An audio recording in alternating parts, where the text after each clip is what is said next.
friends. This is Christopher Davis-Shannon, and welcome to week 3 of my series on how to get started improvising on ukulele.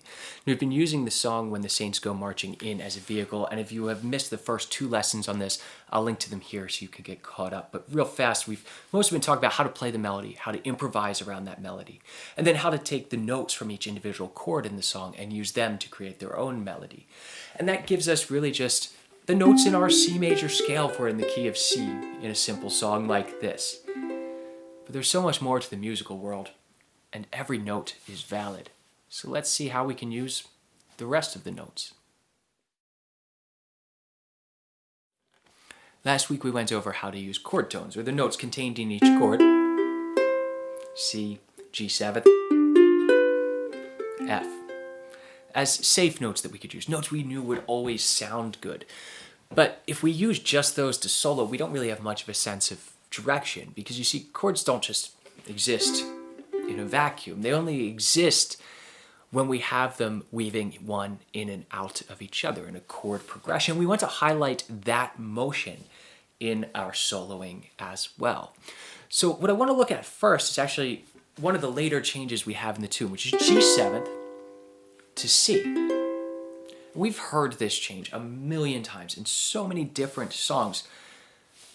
But did you ever think about why it gives you that feeling that it does? Right? G7th is very tense, it's unstable. You don't want to hang out here for too long. But there's that breath of fresh air when we get to C. Well, if we look at this, if we play just, I'm going to play a G5 chord, just G's and D's.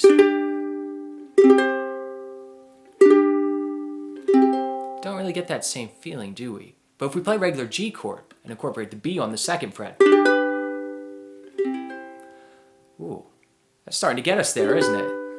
You get a little bit of tension there. And then we can create even more tension. We play a G7 like we do in the song.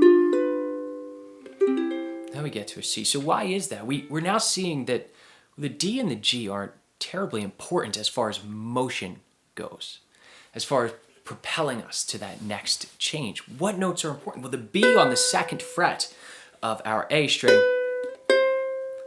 and that resolves up to the C when we play a C major chord. And likewise, that F on the 1st fret of our E string goes down a half step, just 1 fret down to the E. So we're starting to hear that maybe half step motion, just 1 fret away from the note that we're targeting, is important to getting our ear there. So we hear this. That's the resolution we're looking for. Why is that? Well, we have this F moving down to an E, that's the note that tells us whether it's major or minor. That's pretty important. And then the B is bringing us up to a C, which is telling us, well, the name of the chord, right? So by incorporating either the F or the B into our chord change right before we hit that C major chord, it gives us that sense of direction, getting us there. It's leading us to the C major chord instead of just playing chord tones. So we could play mostly chord tones for over top of G7 for 2 measures like we are in this tune. We can do something like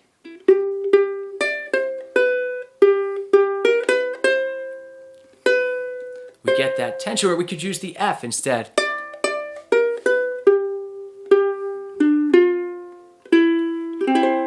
Getting us to the C. So last week we had incorporated these chord tones. So what we want to do now is we want to look at what note we're targeting in there. So let's say that we're trying to get to this C. So all we're going to do is use chord tones, but we're going to make sure that we hit that B last in the measure, because this B will give us that resolution up to the C. So we can just do,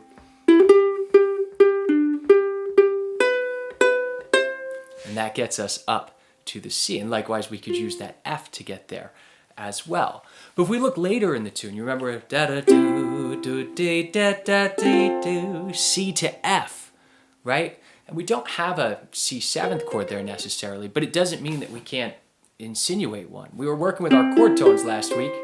We didn't have a B flat in there. There's no B flat in our, well, C major chord is there. There's no B flat in our C major scale, but we can still use it here, because we're targeting F, and that is the note that will get us that half step motion to the A that's in there. So as we're playing over top of a C major chord, we can incorporate a B flat to give us motion to get to an F chord.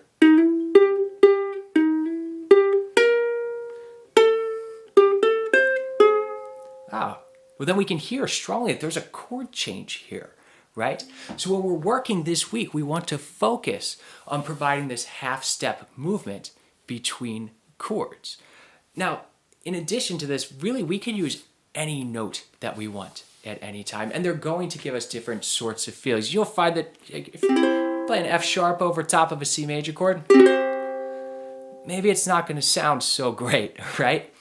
But if you resolve it then to a chord tone, we were just talking about half-step motion, right? Chromatic movement. Oh, we'll play an F sharp and then resolve to a G. That F sharp doesn't sound too bad anymore.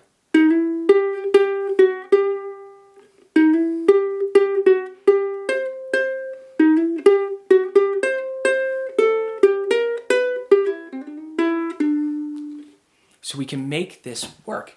What I want you to try this week is to take those chord tones we're doing in our C major scale and step outside of those boxes and start to see and hear what all of these other notes in our chromatic scale sound like. But what we can do is think about this as how we are approaching the next chord. If we're looking at our chord tones, take a note in that chord and target it from a half step, and that will likely be a note that's not in our C major scale. It's not diatonic, it's not a safe note that should work, but we're creating that tension. So let me play a little bit of a chorus of the tune with this concept in mind.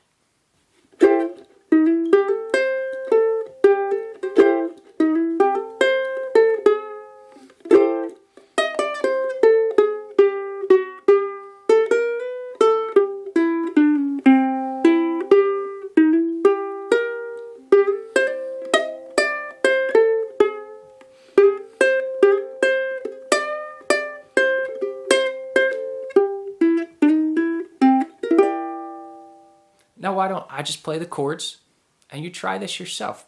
Play around. Find some notes that sound terrible and make them sound good. 1, 2, 1, 2, 3, 4.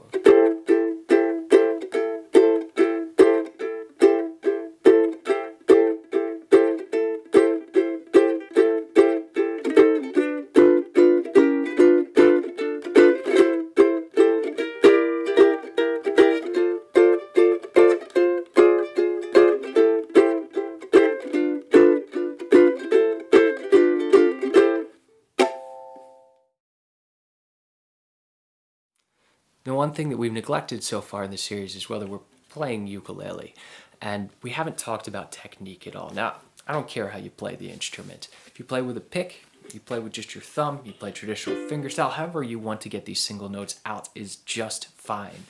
But with the left hand, there's a few little devices we can use to make these solos sound more natural, no matter what notes you're playing or how you're playing with the right hand. You see, when we're playing a fretted string instrument, it's not the most natural sound in the world. It's kind of plunky and disconnected. It's not legato, as we say, or connected. So what can we do to make this sound a little bit more lyrical, a little bit more like the voice? And a couple simple techniques that we can use are hammer-ons and pull-offs, and just sliding into notes, which also helps with utilizing some of those non-chord tones and non-scale tones that we were just talking about incorporating into our solos. So let's take a simple 3-note motif and look at this. So we use the E on the 4th fret of our C string, the G on the 3rd fret of our E string, and then the A on the 5th fret of our E string. So we can play something simple like this.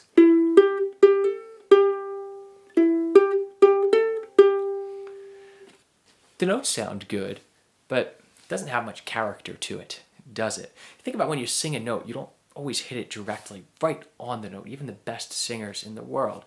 Sometimes we just get there and we slide into it. So why don't we slide into that E, from an E flat to an E, 3rd fret to 4th fret.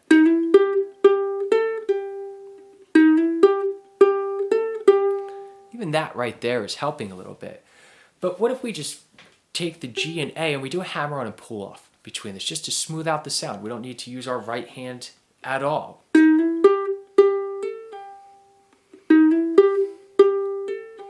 And even just those little modifications give us a much more natural quality to our sound. So one thing when you're developing your solo this week using those chromatic tones is to start to slide into some of the notes. Use some hammer-ons and pull-offs in here so we can get that much more natural quality. So instead of having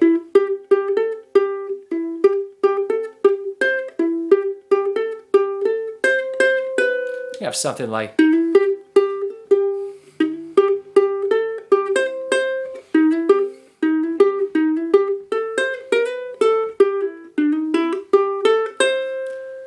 that gives us a lot more motion within our line and a much more natural movement than just plunking out each individual note. Just another thing to keep in the back of your mind while you're developing these solos.